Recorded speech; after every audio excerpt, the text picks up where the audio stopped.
Good morning. Good morning. Good morning. Listening as people enter the room, it kind of took me back to, what is his name? Lewis, John Lewis. I'm sitting here, I live right over by John Lewis District. He was a historical, what was he, a senator? I marched with Dr. King.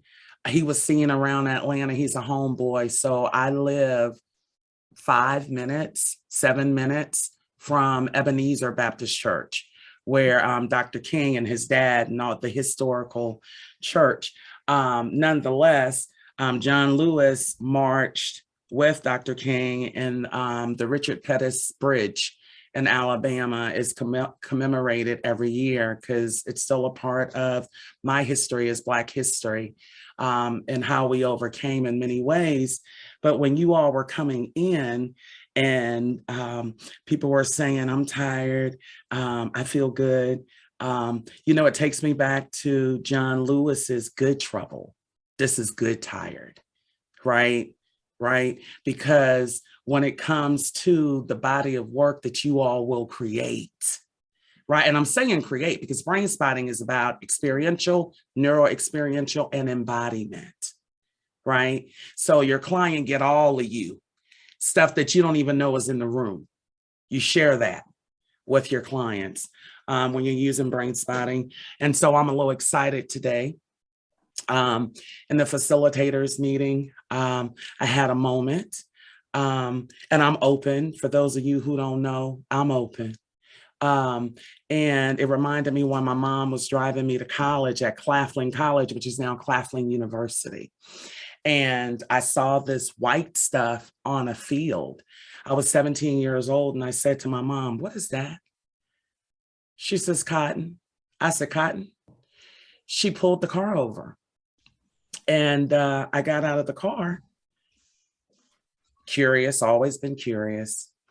I walked to the bush. It was a whole field of them, just fields. Stuck my hand in the bud because cotton comes as a flower and then it splits open and it becomes like a petal that splits open and the cotton bud sits right in the middle.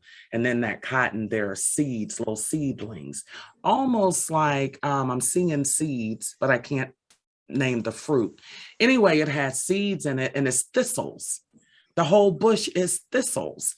And so it became so emotional for me because I've always been a reader of Langston Hughes and Henry David Thoreau and some others, but those were my two favorites. And I said, so Mama, this is what Langston Hughes be talking about. And so and then it just took me directly to my ancestors when I read things and it talks about the hand of the enslaved people, especially the women. Even in Resma's book, My Grandmother's Hands, he does a beautiful part on that that's very touching to me because having picked cotton at my pleasure, I could not imagine what that was like to be sanctioned to that. And so I understand why the hands are worn and torn up because you can't go at cotton unless you're prepared to fight for it. And it's very painful to imagine being barefoot, to imagine not having any gloves or the things that we have. And so for years, as an adult woman, I've had a picture of cotton, a cotton field that was painted on my living room wall. And people would say, girl, what you doing with this? What's wrong with you? Well, for me, it's in remembrance, right? Because no one has to tell me that I am an ancestor of the enslaved people that were brought. I'm a Geechee girl. So there's a lot of culture and history still alive in Charleston.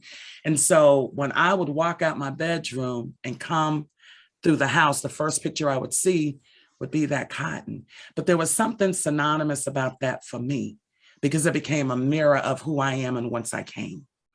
And so when I become moved, when I become just all of me, it's with intentionality because of my ancestors and who they are, because they weren't word of me, because, my theory and the way I see it from a spiritual perspective is that the spirit lives forever. And so as one that is attuned with that, all parts of me, as I thought of you all I recognize it's only because of the sacrifices, the blood that was shed, the people that they are, that I'm able to be here today with you all, right? Because when they were around, they weren't even allowed to read, right? And so I'm grateful and my heart is full when I see the representation of people that are not strangers to oppression and what that looks like. And then to pair that with a power tool like brain spotting. We get to heal people, y'all. People we don't even have to know where they've been, what they've been through. We get to do body therapy, soul therapy.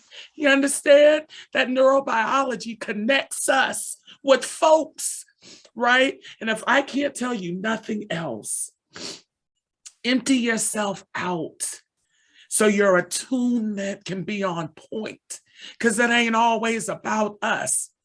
Sometimes the only healing someone can receive is based upon how you show up for them and with them. So if you don't get nothing else from me, because whether you understand brain spotting or not, if you use the setups, it's going to impact people's lives in a different way. So this is not about performance. It's about your willingness to go. You understand? And to be. That's all you got to do. That's all you got to do. You ain't got to know a damn thing about the brain. Just have that compassion, attunement, right? And somebody's life is going to be impacted. So with that, I will yield because I do get full and I don't apologize for being full. I don't. And if I'm not demonstrating anything, I hope what you take from it is just who you are is enough, more than enough. People come to see you because they believe that you can support them, that you can help them. And God forbid when they bring your children to you. When people bring their children to you, they saying, I need help. I want to save my child. That's really what they say. And sometimes people don't know how to be with us or to be with one another. But I'm telling you right now, this lady red that everyone's been choosing, let me tell you something. This is a tool of freedom, okay? What David says is the pointer is a tool of attunement. I'm going to tell you this from where I come from. This is a tool of freedom, okay?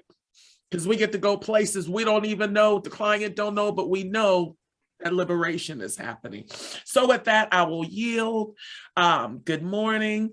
If one of the facilitators would come forward and usher us in with a grounding exercise so that we can move forward.